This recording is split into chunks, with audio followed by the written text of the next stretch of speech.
నమస్తే, చెప్పండి. ఈ కోరికే ఇంకా మనకి కృష్ణమూర్తి గారు ఇంకా బాగా చెప్పినటువంటిది ఏంటంటే, ఈ కోరికే మనకి ఏంటవుతుందంటే నేను అనేటువంటి భావనను బాగా, అంటే నేను అన్ని చేస్తున్నాను అనేటువంటి భావన మనకు బలపరుస్తుంది.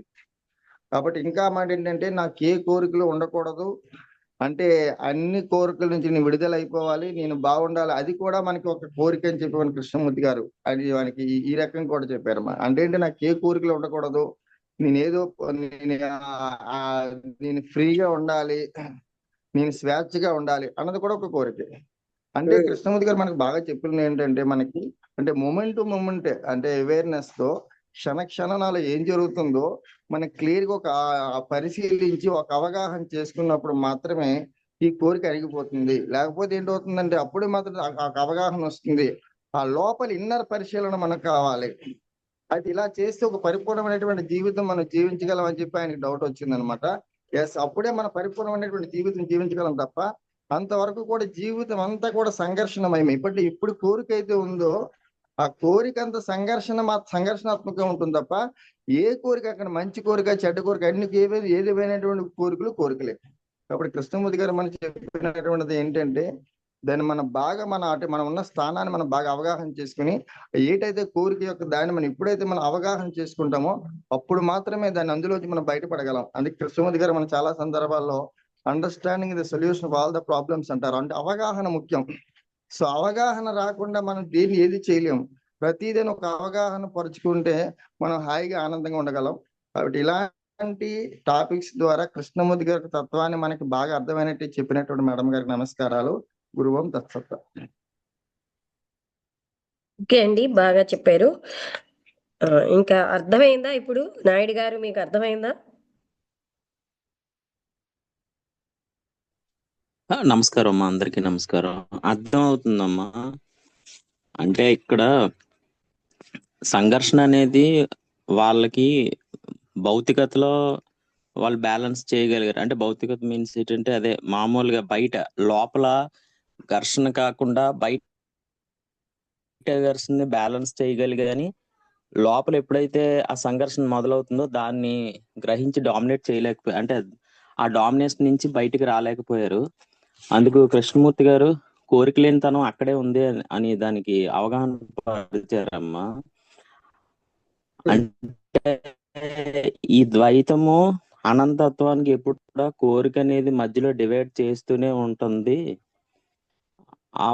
ఆ వాటి యొక్క స్టేట్ నుంచి బయటికి రాలేకపోవడం అన్న దాని గురించి చెప్తున్నారమ్మా. కోరికలు, వ్యతిరేకమైన కోరికల వల్ల సంఘర్షణ వస్తుంది. నేను కోరికల నుంచి, సంఘర్షణ అవునమ్మా. నుంచి బయటపడాలన్నది కోరికే. ఈ కోరిక అంటే ఎక్స్పెరిమెంట్ చేసేవాడు, పరిశీలించేవాడు, ప్రయోగం చేసేవాడు, ప్రయోగం అన్నీ ఒకటే. అదంతా ఆలోచన చేస్తోంది కదా.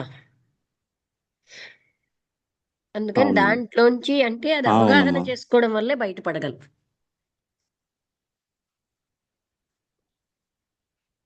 అవునమ్మా. అంటే కోరిక యొక్క స్వభావం అంటే అమ్మా అది ఎలా అంటే అండర్స్టాండ్ ఎలా చేసుకోవాలి? ఉత్పత్తి అవుతోంది అనే దాన్ని మనం ఎరుకతోటి, క్షణ క్షణం ఉన్న ఎరుకతో చూసాం అనుకోండి, చాయిస్లెస్ అవేర్నెస్ తో.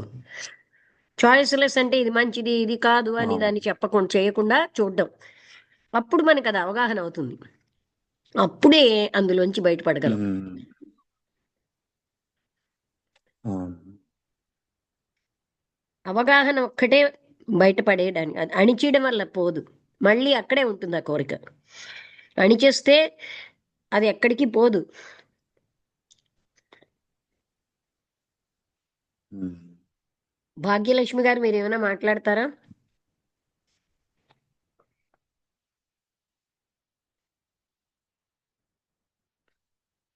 దీని గురించి మాట్లాడడానికి ఏముందండి, ఇంకా కోరికలు అణచుకోకూడదు, కోరికల్ని అవగాహన చేసుకోవాలి. కోరికలు లేకుండా చేసుకోవడం అంటే పూర్తిగా ఆయన చెప్పారు కదా నారాయణ గారు, అసలు కోరికల్ని లేకోకుండా చేసుకోవడం కూడా ఒక కోరికే.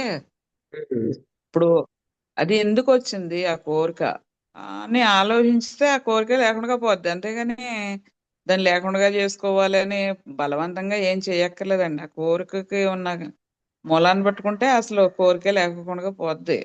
అది యథార్థంగా ఎక్కువగా జిజ్ఞాస ఉన్న వాళ్ళకే అసలు చాలా తక్కువగా ఉంటాయి. ఆ వచ్చిన దాన్ని కూడా లేకుండా అదే దానంతట అది విచారణ చేస్తే అది లేకోకుండా పోతుంది.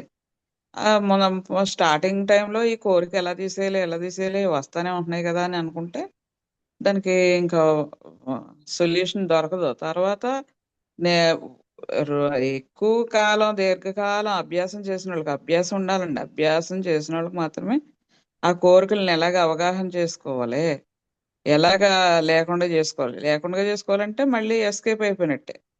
అంటే దాన్ని కోరికని మనం అవగాహన చేసుకోవాలి అది ఉద్భవిస్తున్నప్పుడే. అది ఉద్భవిస్తున్నప్పుడు దాన్ని ఇది ఈ రైటా రాంగా అని చూసుకుంటే అది లేకుండా పోతుందండి. రైటా రాంగా దానివల్ల అని కాదు. మనకి ఇక్కడ కృష్ణమూర్తి గారు ఆ, ఏం చెప్తున్నారంటే ఇది మంచిది ఇది చెడ్డది అనే లేకుండా, అంటే ఖండించకుండా, రైట్ అని తప్పని చెప్పకుండా దాన్ని చూడడం అన్నదాన్ని చాయిస్లెస్ అవేర్నెస్ అన్నారు. ఈ ఖండించేమనుకోండి అక్కడే మనం బందీకర్లు అయిపోతాం. ఇది బాగుంది మంచిదే అని అనకుండా, ఇది ఖండించకుండా దాన్ని చూడగలిగినప్పుడే అవగాహన అవుతుంది. అప్పుడు అందులోంచి బయటపడగలం. అదే ఆయన చెప్పిన చాలా ముఖ్యమైన కోపాన్ని జయించడానికి కూడా చాయిస్లెస్ అవేర్నెస్ అంటారు. అంటే ఎంపిక లేని ఎరుక. అలాంటి ఎంపిక చెయ్యని ఎరుక ఉండాలి అక్కడ.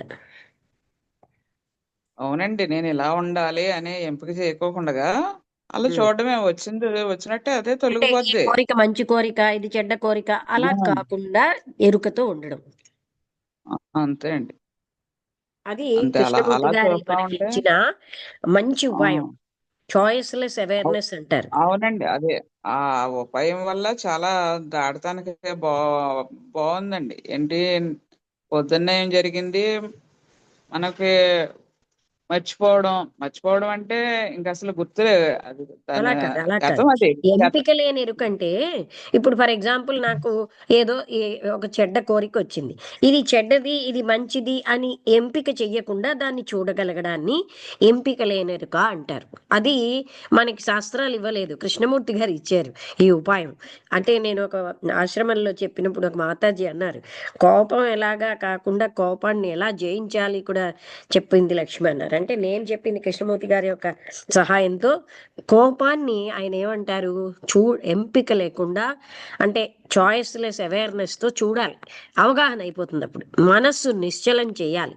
అప్పుడు చూస్తేనే అది పోతుంది. సేమ్ థింగ్ ఇక్కడను. అది ఎంపిక అదే లేని ఎరుక అనే ఒక పాయింట్ ఆయనలోంచి మనకు అద్భుతమైన విషయం. అది అంటే మనమేమో చిచి ఈ కోరిక మంచిది కాదు, అవునవుని కోరిక గొప్పది, ఇలాంటివి ఏమీ లేకుండా ఆ కోరిక మూలాన్ని అవగాహన చేసుకోవాలి, ఎలా ఉద్భవిస్తోందని. అర్థమైంది కదా. అంతేనండి. మరి అర్థమైంది. అంటే ఈ కోరిక ఇప్పుడు ఎంపిక చేసాము అంటే ఇది మంచిదా ఇది చెడ్డదా అని ఎంపిక చేస్తామంటే అది ఆలోచనలోకి వెళ్ళిపోయింది కదండి. వెళ్ళిపోయాం, అది ఆ కరెక్ట్. ఆ ఆలోచన రహితంగా ఉండాలి కానీ ఆలోచనలోకి వెళ్ళామంటే అది మళ్ళీ మనం ఏం బంధించేస్తుంది, తెలుసుకున్నట్టు మళ్ళీ అక్కడ మనం బంధీకృతులం అయిపోతున్నాం. బందీకృతం అయిపోతుంది. ఉమ్. అదండి. బాగుంది. వేరే రమ్మగారు ఏమన్నా మీరు ఏమైనా మాట్లాడతారా? అర్థమైందా విషయం? అర్థమైందమ్మా. అర్థమైందమ్మా. ఏదైనా చాయిస్లెస్ అవేర్నెస్ ఆ, చూడడం రావాలమ్మా. అదే అది కాకపోతే అది అంటే చూసే ముందే మనకి మైండ్ ఆలోచనలోకి వెళ్ళిపోతాం కదమ్మా. ఇప్పుడు ఈ ఇప్పుడు ఆలోచన ఒక డిసైర్ నిశ్చలం చేసి, వచ్చింది ఇది ఎరుక కాదు అని అన్నది మనకు ఆలోచనకు సంబంధించింది కాదు. ఆ ఆ ఆలోచన నిశ్చలం చేస్తేనే ఆ ఎంపిక లేని ఎరుకతో చూడడం. అంటే ఇక్కడ ఎరుక ఆలోచన పరిధిలో లేదు. ఉమ్,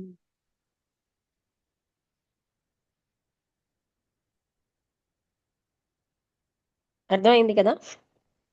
దీన్ని మననం అర్థమైందమ్మా. చేయండి, అర్థమవుతుంది. ఇలా అన్నారు అనుకుంటూ అది అవగాహన చేసుకోవాలి. ఎప్పుడైతే ఉద్భవిస్తుందో అక్కడే ఆ అవగాహన అన్నది ఏంటంటే ఎరుకతోటి. ఉమ్. ఓకే అండి. చంద్ర గారు మీరేమైనా మాట్లాడతారా? మ్యూట్ చేయడం, అన్మ్యూట్ చేయడం వచ్చా?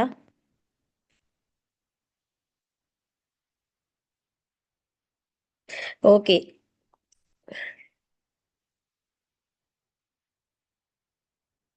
నెక్స్ట్ క్లాస్లో మాట్లాడదురు కానీ అందరికీ నమస్కారం, ముగించేస్తాను.